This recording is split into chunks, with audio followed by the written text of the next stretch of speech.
साथियों नमस्कार। आज दोबारा फिर से ये कैसेट डालनी पड़ रही है और इसका कारण ये है कि पार्टी के वर्करों को और पदाधिकारियों को गुमराह करने की पूरी कोशिश की जा रही है पशुपति कुमार पारस द्वारा और उनके द्वारा गैरकानूनी तरीके से जो पदाधिकारी बनाए गए हैं। देखिए है क्या कि आप लोग भी समझ लीजिए, कंफ्यूज होने की ज़रूरत नहीं है और किसी तरह का परेशान होने की ज़रूरत नहीं है। देखिए दो तीन बातें बड़ी क्लियर हैं और तय है।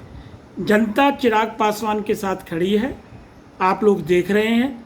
हुजूम का हुजूम चिराग पासवान के आशीर्वाद यात्रा जो 5 तारीख से चल रही है बिहार में, उसमें आ रहा है।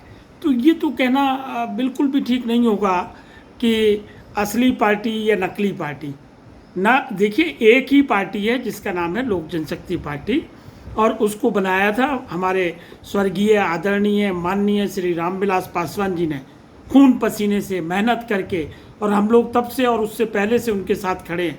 जितने भी पुराने पदाधिकारी हैं और आज भी नेशनल एग्जीक्यूटिव की लिस्ट हो या सेंट्रल पार्लियामेंट्री बोर्ड की लिस्ट हो या स्टेट प्रेसिडेंट्स की लिस्ट हो या फ्रंटल ऑर्गेनाइजेशन की लिस्ट हो, सभी में हमारे पुराने साथी पूरी मजबूती के साथ पिछले 21 सालों से और उससे पहले लगातार लोक जनशक्ति पार्टी के साथ खड़े हैं। और उसके जो ऑब्जेक्ट हैं, उसके जो हमको जनता के बीच में जाके काम करना, जो पासवान जी साहब ने मार्गदर्शन दिया था, जो एक सपना देखा था, उसके लिए काम कर रहे हैं, पूरे जागरूकता से काम कर रहे हैं। और आज उन्हीं के नक्शे कदम पर चिराग पासवान जी चल रहे हैं, जो कि हमारे राष्ट्रीय अध्यक्ष हैं और जिनका चुनाव स्वर्गीय श्री रामविलास पासवान जी की मौजूदगी में 5/11/2019 को 5 साल के लिए किया गया था। और उसमें पशुपति पारस एक प्रपोजर थे। सारी राष्ट्रीय कार्यकारिणी जो सम्मिलित हुई थी दिल्ली में, और उसमें बाकायदा चुनाव के तरीके से, संविधान के तरीके से हमारे चिराग पासवान जी को राष्ट्रीय अध्यक्ष घोषित किया था। और उसकी प्रेस कॉन्फ्रेंस और क्लिपिंग बाकायदा यूट्यूब पे अवेलेबल है, उसको जाके आप देख सकते हैं।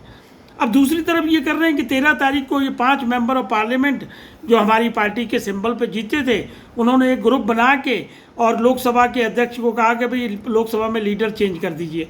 तो उन्होंने बगैर पूछे कर दिया। उसके खिलाफ हम हाईकोर्ट गए। हाईकोर्ट ने कहा कि क्योंकि मामला अभी स्पीकर साहब के पास पेंडिंग है तो उनको डिसाइड करने दीजिए। और हाई कोर्ट में इस बात पर कोई बहस नहीं हुई है कि अपने चिराग पासवान जो हैं वो राष्ट्रीय अध्यक्ष हैं, रहेंगे।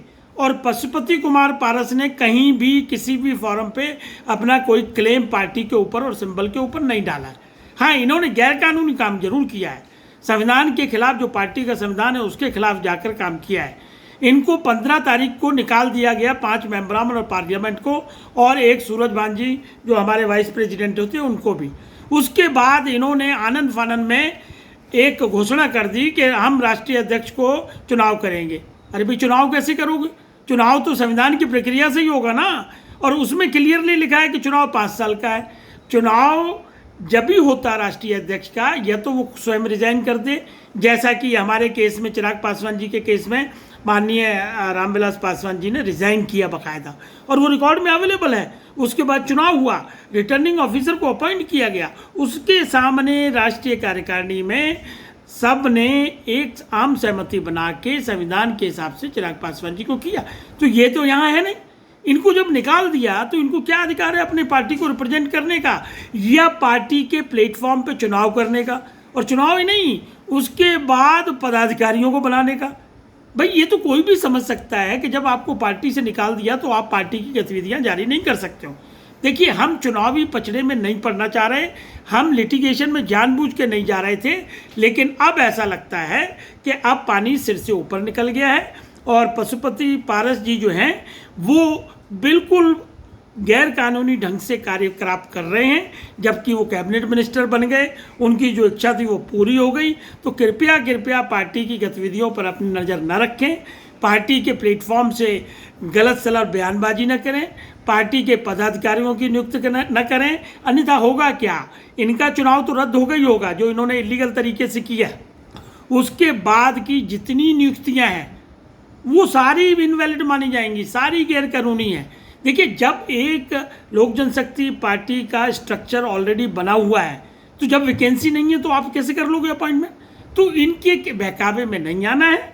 और जो लोग पैरेलल ग्रुप बना के पैरेलल लोक जनशक्ति पार्टी को चलाना चाहते हैं, उनके खिलाफ भी कानूनी कार्रवाई होगी, उनसे मानहानि का मुकदमा भी डाला जाएगा, उनसे हर्जाना भी वसूल किया जाएगा। देखिए, हमारा काम जनता की मदद करना है। कोई पद लेने से आप जनता के बीच में जाके कोई जनता को गुमराह नहीं कर सकते हैं। तो इसीलिए इस वीडियो के माध्यम से अपने कार्यकर्ताओं से, अपने पदाधिकारियों से एक अपील है कि ये सारी की सारी बातें और ये वीडियो अपने पदाधिकारियों को और कार्यकर्ता और जनता के बीच में पहुंचाएं, जिससे कि साफ जाहिर है कि माननीय चिराग पासवान लोक जनशक्ति पार्टी के राष्ट्रीय अध्यक्ष 2024 तक हैं, जो संवैधानिक प्रक्रिया के तहत चुने गए हैं। और अन्यथा कोई दूसरी गतिविधियां अगर लोक जनशक्ति पार्टी के प्लेटफॉर्म पे करता है तो उसको गैरकानूनी माना जाएगा। अगर कोई पदाधिकारी बनता है उसको गैरकानूनी माना जाएगा, उसको पार्टी के संविधान के खिलाफ माना जाएगा। और जो भी कानूनी कार्रवाई उनके खिलाफ होगी वो जल्द से जल्द शुरू कर दी जाएगी। जय भारत, जय हिंद, जय धन्यवाद।